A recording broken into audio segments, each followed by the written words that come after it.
your site, Rappler, the repeated attempts by the Duterte government to have you imprisoned, several, 10, I believe, arrest warrants issued against you, and how, despite all of that, you kept Rappler running throughout. Yeah, no, first, thank you for having me. But, let me just be a little bit more dire than Robert. I just came from Perugia, from the International Journalism Festival, where VDEM, which does kind of a rating of all democracies globally, right? Their latest report now says that 72% of the world is under autocratic rule. Like, we have elected illiberal leaders in 72% in these democracies around the world, right? How do they classify the U.S.? The U.S. is, so here's what he said. The head of VDEM publicly said that if the trends in America continue, that he expects democracy to die by the summer.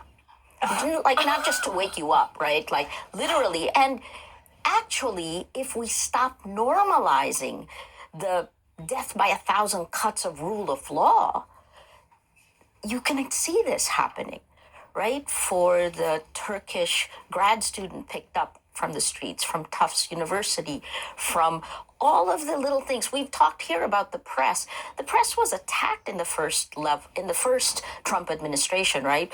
Duterte echoed President Trump. President Trump echoed Duterte. Enemies of the people. That's what they both called us.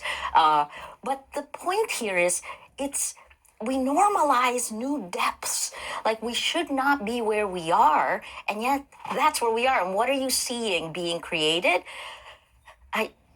At the early days, in the first month, I called it the Philippinization of American politics, but I think it's even worse, because what you're seeing, not many mainstream media covered the government pausing the Foreign Corrupt Practices Act, right? Essentially telling Americans that it's okay to be corrupt because you need to be competitive. These are the ideals that are being broken down. So what are we seeing? We're seeing the creation of a kleptocracy. The last part here is, Robert talked about the internet, but these big tech companies, the broligarchy, who were there in the front row, right? At his inauguration, the design of social media, and this was a clip you ran in the tease at the beginning, it literally turns the incentive structure upside down, is on the side of a populist dictator to be, right? Because why?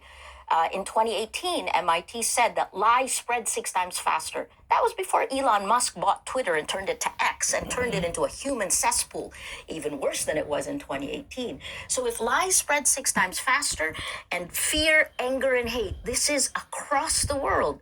If you use fear, anger, and hate, it spreads and I put rabbit ears on information, the post spreads virally. Right? So there are more ways. Online violence is real world violence. The reason why 72% of the world today is now under authoritarian rule is partly because our public information ecosystem is corrupted.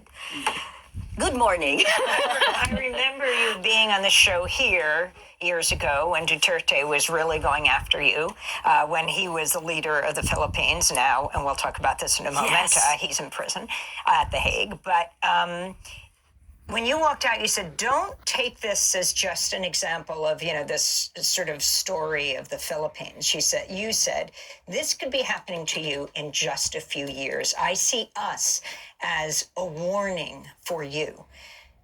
So talk about, Nermeen mentioned how many times they attempted to arrest you. Yeah. Talk about how you dealt with this and how you fought back. Because I think law firms are saying,